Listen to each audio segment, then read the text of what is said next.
Hey everyone, Danny Matthews here. Today we're going to talk about boots. We're going to talk about sizing of boots. We're going to talk about width of the boots. It's all part of the sizing. So we stock lineman's boots and ironworkers boots. And we also have them with and without a heel on the ironworkers boots. We're not going to talk about that. Let's talk about sizing. Okay, so a lot of guys don't know their size. And we'll get calls all the time about how do you size boots. So a good rule of thumb to me has always been the size of your hand. For example, if you take a tape measure and you measure from the hand all the way around to this part, it's going to give you a hand size.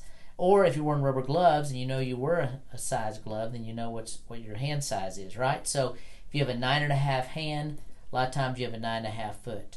10 hand, 10 foot. Now I'm not saying that's true, that's how it always is, but that's kind of a good rule of thumb.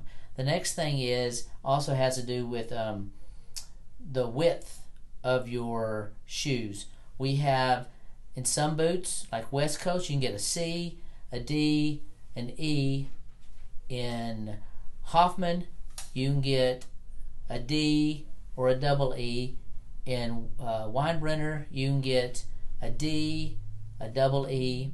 So different widths. Most people that I find out are a regular width they call is a D. D is in David, okay? So most people are a D width. So one of the things that's different about sizing of boots also need to be comparative is you have a steel toe or composite toe nowadays is the toe cap. If you look at this boot here, you can see the narrow toe. This boot has a wider toe.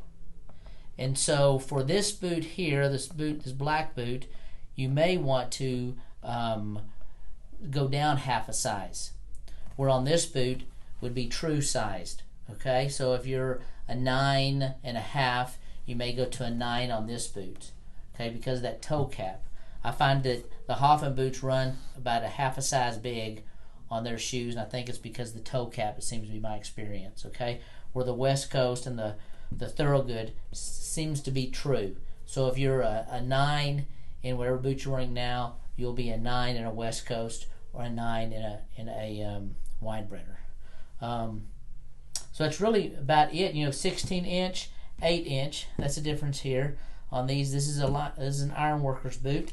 Has the wedge sole, as you can see. And then we have the lineman's boot, which has the nice defined heel. Now, a lineman's boot is made for climbing, so it has not only does it have the nice defined long heel, but also has metal shanks here, because the climber will be sitting right here. You cannot climb in a non-lineman's boot. A lot of people do it, but their feet end up killing them at the end of the day. But you need to have a nice defined heel because the climber will kick off if you don't have a nice defined heel. So let's kind of go through this real quick. So sizing. Your hand size a lot of times is the same size as your foot. Okay, so like for example, I'm a size 9 in gloves and I wear a size 9 in shoes.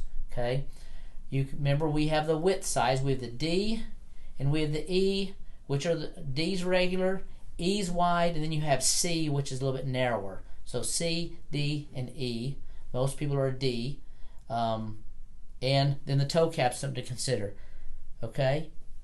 This is Danny Matthews saying, if you have any questions, give us a call. We'll walk you through the process. We'll have a conversation with you. We're here to serve you and make sure that your boots fit you properly so that you can get the job done. Thank you.